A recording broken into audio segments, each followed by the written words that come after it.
Okay, bismillahirrahmanirrahim. Assalamualaikum warahmatullahi wabarakatuh. Selamat malam. Apa khabar para pelajar semua? Saya harap semuanya sihat dan ceria selalu udahnya. Hari ini saya akan menjelaskan tentang masyarakat Islam. Khususnya kita akan lihat masyarakat Islam di Semenanjung Arab selepas kewafatan Rasulullah. Islam telah diteruskan oleh pengganti kepada Rasulullah yang dipanggil Khalifah. Umat Islam di zaman Khalifah Ar-Rashidin, bagaimana bentuknya? Umat Islam di zaman ataupun masyarakat Islam semasa zaman-zaman kerajaan Islam, khususnya semasa kerajaan Umayyah dan juga kerajaan Abbasiyah. Ini kita akan lihat masyarakat Islam dalam tiga zaman ini. Jadi terus bersama saya, Suka Sensei. Kita mulakan dengan masyarakat Islam di Semenanjung Arab. Orang Arab berasal daripada keturunan bangsa Semitic, di mana terbagi kepada tiga golongan, iaitu Arab Baidah, Arab Atibah dan juga Arab Mustaribah. Orang Arab ni terkenal dengan sifat berani dan menghormati tetamu. Kalau kita lihat, masyarakat Arab ni bergiat aktif di Semenanjung Arab. Tetapi setelah Islam mula bertapak dan berkembang di kalangan mereka, aktiviti mereka telah meluas hingga ke Sepanyol. Ini secara tidak langsung membuatkan mereka turut memainkan peranan yang penting dalam menyebarkan Islam. Konsep ummah yang diajar, yang ditekankan oleh baginda Rasulullah SAW mula terugat apabila wafatnya Rasulullah. Mereka kemudiannya berpecah sesama sendiri, selain daripada turut mengabaikan tanggungjawab mereka untuk membayar zakat. Dan ada juga yang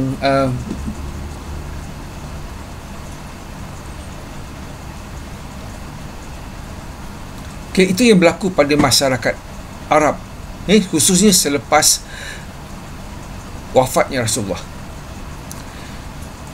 Sayyidina Abu Bakar telah menjalankan gerakan bagi memerangi golongan yang tidak membayar zakat, golongan yang murtad dan sebagainya, dikenali sebagai Perang Ar-Ridah, yang merupakan tindakan pertamanya bagi menyelesaikan masalah tersebut. Agama Islam tersebar luas dalam kalangan masyarakat Arab dan juga bukan Arab, hasil daripada kemenangan Islam dalam Perang Ar-Ridah ini.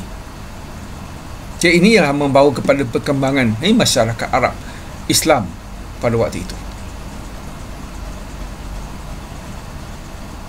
Masyarakat Islam di Semenanjung Arab termasuk Iraq, Syam dan Mesir. Jadi wilayah-wilayah di utara Semenanjung Arab telah dibuka dengan begitu luas oleh penderoka dari Iraq, Syam dan juga Mesir. Mereka diberi gelaran Al-Ahyam dan berkuasa mentadbir ladang serta tanah, termasuk memungut cukai dan juga hasil tanaman. Al-Ahyam digelar pemegang amanah dan mereka telah mengelola tanah-tanah di Iraq dan menganggapnya sebagai hak milik mereka dan tidak boleh ditukar milik. Mereka mendapat gelaran baru, iaitu Al-Qura. Kedua adalah masyarakat Muhajirin dan juga Ansar. Kalau kita fahami, Muhajirin itu adalah orang Arab ataupun umat Islam yang berhijrah bersama Rasulullah daripada Mekah ke Madinah. Itu adalah Muhajirin. Satu lagi adalah Ansar, itu penduduk di Yasrib ataupun Madinah, yang kemudian dikenali sebagai Madinah. Itu golongan Aus dan Azraj, yang dipersaudarakan oleh Rasulullah, dipanggil Ansar. Jadi golongan ini tidak ramai, kerana kebanyakan mereka telah pulang ke Mekah, Hijaz dan sebagainya, dan mereka berada di Iraq waktu itu. Dan yang ketiga adalah bekas golongan murtad, mereka tidak dibenarkan menjawat jawatan penting. Jadi peneroka-peneroka wilayah Iraq ni dibagi kepada tiga golongan, iaitu Al-Ahyam, Muhajirin dan Ansar, dan satu lagi adalah bekas golongan murtad. Inilah kelompok masyarakat Islam yang terdapat di Iraq pada waktu itu, yang sebahagian daripada Semenanjung Arab. Itu yang pertama. Kedua, pada zaman Khalifah Uthman bin Affan, kuasa pemerintah wilayah Iraq telah diambil oleh puak-puak Quraisy dan juga ketua kabilah. Dan ini telah membawa kepada pemberontakan yang telah menyingkirkan mereka daripada Kufah pada waktu itu. Dan akhirnya golongan Arab yang mendiami Iraq ialah Muhajirin, Ansar, Ar-Ridah, Al-Ahyam, Al-Qura dan Al-Khawarij. Inilah kelompok masyarakat Islam yang wujud pada waktu itu di Semenanjung Arab, khususnya di wilayah Iraq. masyarakat Islam di semenanjung Arab, khususnya di wilayah Syam. Okey, Syam merupakan sebuah wilayah di utara semenanjung Arab yang meliputi Syria, Palestin, Jordan dan Lubnan. Okey, ini adalah wilayah Syam. Pengaruh agama asal Mesir kuat sehingga menyebabkan timbulnya pecanggahan pemikiran dan akhirnya melahirkan mazhab-mazhab dalam Islam pada waktu itu. Okey, Syam telah diambil oleh orang Arab dan bukan Arab seperti Yahudi, Syria dan juga Rom. Okey. Jadi di sini banyak terdapat bangsa asing di Syam, khasnya Syrian, Yahudi dan juga Rom. Jadi sebelum kedatangan Islam, agama Islam menjadi pegangan kuat penduduk Syam pada waktu itu. Okey, ini adalah latar belakang awal masyarakat Islam di semenanjung Syam. Itu sebahagian daripada semenanjung Arab pada waktu itu. Masyarakat Islam di semenanjung Arab termasuk juga di Mesir. Okey, ialah di mana kita fahami Mesir adalah sebuah negeri yang tertua dan pernah diperintah oleh dinasti Firaun. Iskandar Zulkarnain, Ptolemy, Rom dan juga Islam. Okay, agama Kristian mempunyai dua mazhab, iaitu Katolik dan Protestan pada waktu itu. Jadi kedua-dua mazhab ini sering bertelagah, mengakibatkan kucah kacir waktu itu. Kerajaan Rom juga telah mengenakan cukai yang tinggi kepada penduduk Mesir. Okay, Islam tiba di Mesir ketika zaman Khalifah Umar Al-Khattab. Jadi Islam berjaya menguasai Mesir dan banyak bangsa Arab dari semenanjung tanah Arab telah berhijrah dan bahasa Arab dijadikan bahasa rasmi negara Mesir pada waktu itu. Okay, ini antara masyarakat awal semenanjung Arab Islam yang berada khususnya di wilayah Mesir. Seterusnya kita melihat perkembangan masyarakat Islam selepas zaman Khalifah Ar-Rashidin, iaitu semasa pemerintahan kerajaan-kerajaan Islam. Kita mula dengan kerajaan Bani Umayyah yang memerintah selepas zaman Khalifah Ar-Rashidin.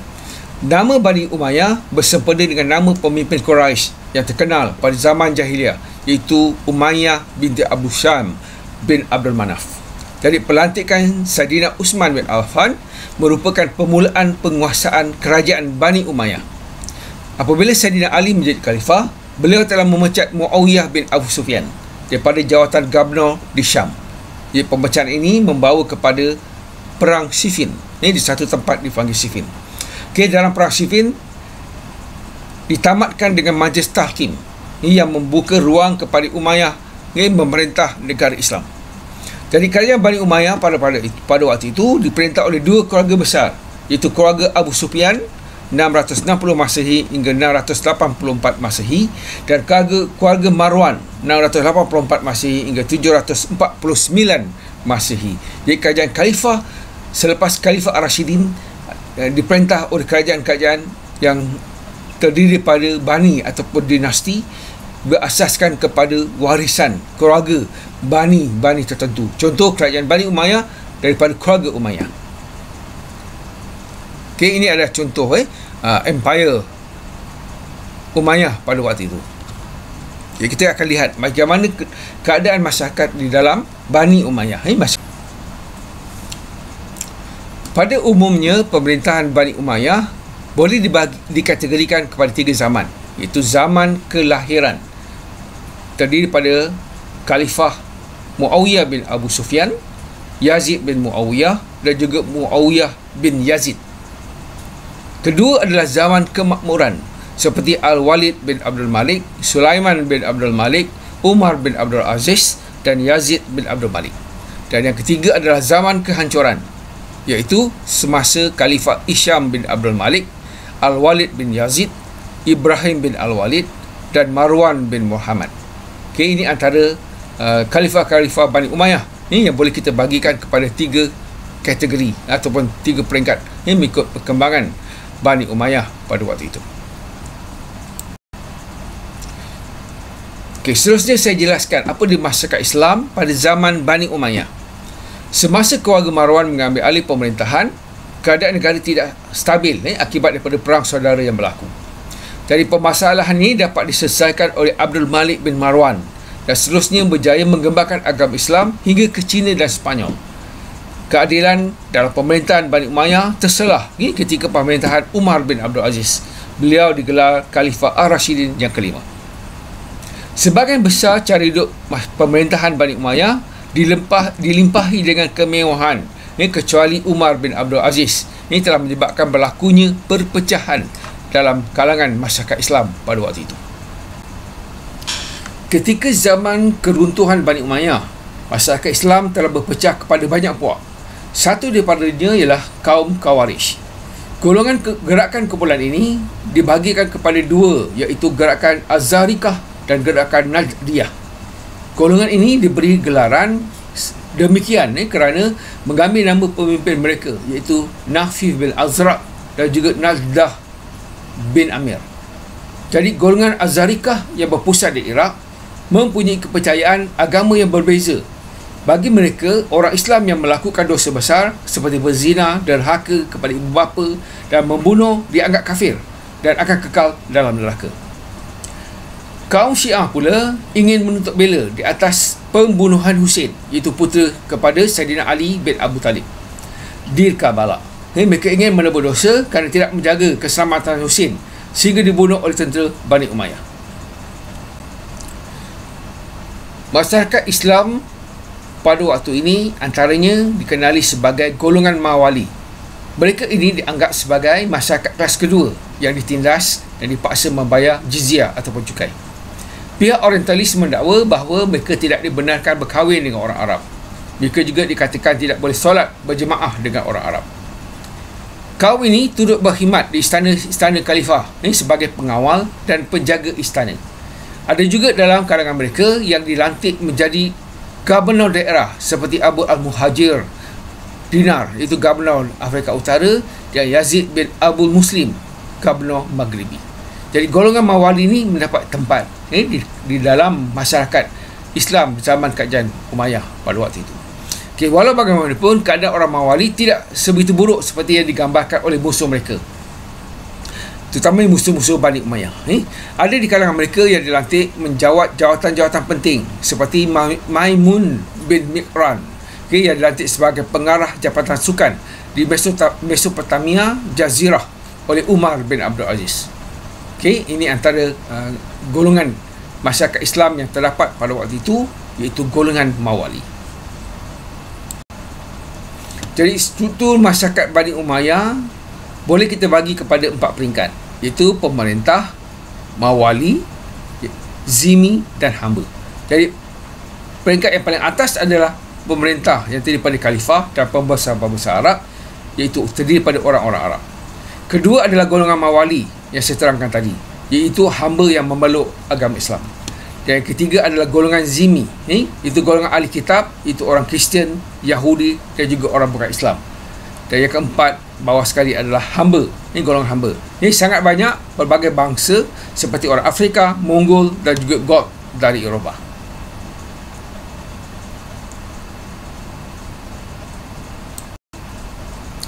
Seterusnya kita lihat masyarakat Islam pada zaman Abbasiyah. Ketika zaman Abbasiyah, sikap fanatik orang Arab terhadap bangsa mulai berkurangan, ekoran daripada pengaruh orang asing dalam tampuk pemerintahan mereka. Ada kalangan khalifah yang beristerikan bukan keturunan Arab. Jadi kebanyakan ibu kepada khalifah adalah berketurunan Parsi dan Turki. Jadi kedudukan wanita mula mengalami perubahan apabila mereka bebas melibatkan diri dalam urusan pentadbiran. Jadi umumnya masyarakat pada zaman ini terbagi kepada 2 golongan, iaitu golongan atasan dan juga golongan bawahan. Kelas atasan terdiri daripada golongan pembesar, bangsawan, panglima, sastrawan, saudagar dan juga golongan profesional yang lain. Sementara kelas bawahan pula terdiri daripada petani, pengembala dan juga penduduk Zimmi, penduduk Zimmi. Jadi kerajaan Bani Umayyah, Bani Abbasiyah kita boleh bagi pada 3 peringkat juga. Itu fasa pertama, pemerintahan khalifah 749 hingga 847 Masihi. Fasa kedua, pemerintahan kerajaan kecil 847-1194 Masihi. Dan yang ketiga adalah pemerintahan oleh khalifah. Yang peringkat pertama ni seperti Abu Abbas As-Safah, itu pengasas keluarga kerajaan Bani Abbasiyah. Abu Ja'far Al-Mansur, Harun Al-Rashid dan juga Abdullah Al-Ma'mum. Dan yang ketiga, fasa kedua itu adalah Turki. Ini diperintah oleh khalifah daripada Turki, Bani Buaya, Bani Saljuk dan sebagainya. Dan yang ketiga adalah pemerintahan oleh khalifah-khalifah. Ini antara masyarakat Islam yang wujud pada zaman Abbasiyah. Seterusnya adalah masyarakat Islam di Eropah. Latar belakang masyarakat Islam di Eropah terdiri pada dua kerajaan. Pertama, kerajaan Islam Andalusia, iaitu yang berpusat di Spanyol, mewakili masyarakat Islam di Eropah. Tempoh pemerintahan antara 756 hingga 1492 Masehi, itu selama 336 tahun. Kerajaan-kerajaan Islam yang merentah Andalusia seperti kerajaan Bani Umayyah, kerajaan Muluk Tawaif, kerajaan Al-Murabitun, kerajaan Muwawihidun, dan juga kerajaan Nasiriyah. Dan yang kedua adalah kerajaan Islam Sicily. Tempoh pemerintahan dari tahun 903 hingga 1060 Masehi, selama 157 tahun. Kerajaan-kerajaan Islam yang memerintah Sicily seperti kerajaan Lahbiyah, kerajaan Fatimiyah, dan juga kerajaan Kalbiyah. Ini dua kerajaan masyarakat Islam di Eropah berdasarkan kerajaan Islam di Andalusia. Sama ada kerajaan Islam yang diperintah di Andalus ataupun di Sicily. Masyarakat Islam di Eropah, pertama kita lihat kerajaan Islam Andalusia yang berpusat di Spanyol. Bermula dengan kerajaan Bani Umayyah, terdapat pelbagai kaum wujud seperti Barbar, Arab, Yahudi, penduduk tempatan ataupun Muwaladun, penganut Kristian, Mozarabat, dan juga golongan hamba. Ini antara kumpulan masyarakat yang wujud di Eropah, khususnya di Spanyol ataupun Andalus pada waktu itu. Kaum Barbar, dari segi asal usulnya berasal daripada Afrika Utara. Keturunan yang bertanggungjawab membuka Spanyol, bekerjasama dengan orang Arab menentang ancaman Kristian pada waktu itu. Semuanya beragama Islam. Kaum Barbar pertempatannya kebanyakan dia di kawasan perkampungan dan sebahagian kecil di kawasan bandar. Pekerjaan utama mereka adalah sebagai buruh, petani dan juga petukang. Dari segi aliran kefahaman, kaum Barbar ini merupakan aliran Khawarij. Mereka mengikis perasaan anti-Arab seperti di Afrika. Kerjasama erat dijalin dengan orang-orang Arab di Spanyol. Itulah kaum Barbar. Masyarakat Islam seterusnya adalah kaum Arab. Itu golongan pemerintah, mendominasi pentadbiran negara dalam masyarakat dalam semua aspek, iaitu politik, ekonomi, sastra, kekayaan dan juga peradaban. Taraf hidup golongan mereka merupakan golongan elit yang berstatus tinggi, kaya raya dan memiliki ladang-ladang yang luas. Itulah kaum Arab. Yang ketiga adalah kaum Mawali. Itu bukan Arab tetapi bercampur dan bekerja dengan orang Arab. Pengaruh orang Arab kuat melalui asimilasi dengan cara hidup orang Arab dan bersemangat Arab. Itulah kaum Mawali. Seterusnya adalah golongan Muwaladun. Asalnya daripada bangsa Spanyol, merupakan kumpulan majoriti dan lebih ramai daripada orang Arab, dan mereka semua beragama Islam. Pertempatan beragama Islam, hubungan rapat dengan Arab melalui asimilasi, contohnya perkahwinan campur dengan orang Arab. Pencapaian dan sumbangan dalam semua aspek, berbangga dengan pencapaian tamadun Islam. Itulah golongan Muwaladun. Seterusnya adalah golongan Mozarab, iaitu beragama Kristian, sangat fanatik dengan agama dan bangsa mereka, bernaung di bawah kerajaan ataupun pertahanan Islam dengan membayar cukai dan jizyah kepada Khalifah Islam. Pertempatan mereka di bandar dan juga di luar bandar. Bahasa mereka adalah logat Rom dan bahasa Arab. Itu golongan profesional dan terpelajar. Berminat mempelajari dan mengagumi undang-undang dan kebudayaan Islam. Golongan Mozarab ini juga berjuang menentang kerajaan Islam Spanyol. Seterusnya adalah kumpulan yang dipanggil Yahudi. Merupakan kumpulan minoriti tetapi merupakan golongan intelek ataupun terpelajar. Turut memberi sumbangan dalam bidang intelektual. Okey pelajar, berdasarkan apa yang saya huraikan tadi berkaitan dengan masyarakat yang wujud ini sejak wafatnya Rasulullah, maka kerajaan yang menggantikan Rasulullah dipanggil Khalifah. Iaitu Khalifah yang ditugaskan untuk mengambil alih kerajaan Islam selepas zaman Rasulullah. Bukan tugas sebagai seorang Nabi ataupun seorang Rasul, tetapi tugas sebagai ketua kerajaan dan ketua negara yang diasaskan oleh kerajaan Islam yang pertama di dunia pada waktu itu, iaitu kerajaan Islam Madinah. Jadi dalam soalan ini, kita kena fahami apa dia masyarakat Islam yang wujud semasa zaman Khalifah Ar-Rashidin, selepas zaman Khalifah, khususnya zaman kerajaan-kerajaan Islam. Bermula dengan kerajaan Islam Umayyah dan Bani Abbasiyah, dan juga kerajaan Uthmaniyah. Ketiga-tiga zaman itu kita perlu jelaskan. Jadi masyarakat Islam yang wujud pada zaman selepas zaman Khalifah, maksudnya semasa kerajaan Bani Umayyah, Bani Abbasiyah dan Bani Uthmaniyah di Andalusia ataupun di Sepanyol. Jadi saya dah jelaskan tadi apa yang dikatakan sebagai masyarakat Islam, golongan masyarakat Islam yang wujud pada zaman-zaman itu. Jadi cuba jelaskan dengan terperinci masyarakat Islam yang wujud selepas zaman Khalifah Ar-Rashidin sehingga kerajaan Islam di Andalusia. Jadi jelaskan dalam esei yang mengambil masa lebih kurang 30 minit. Dalam esei ini mesti ada pengenalan, isi dan juga penutup. Isi adalah masyarakat Islam, golongan masyarakat Islam yang wujud selepas zaman Khalifah Ar-Rashidin, terutamanya di kerajaan Islam Umayyah dan juga Abbasiyah, sehinggalah kerajaan Islam di Andalusia. Jadi jelaskan, namakan, nyatakan golongan-golongan masyarakat Islam wujud pada waktu itu.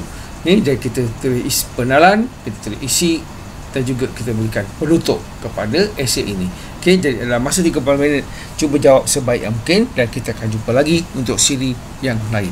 Terima kasih, selamat belajar, selamat ulang kaji. Jumpa lagi.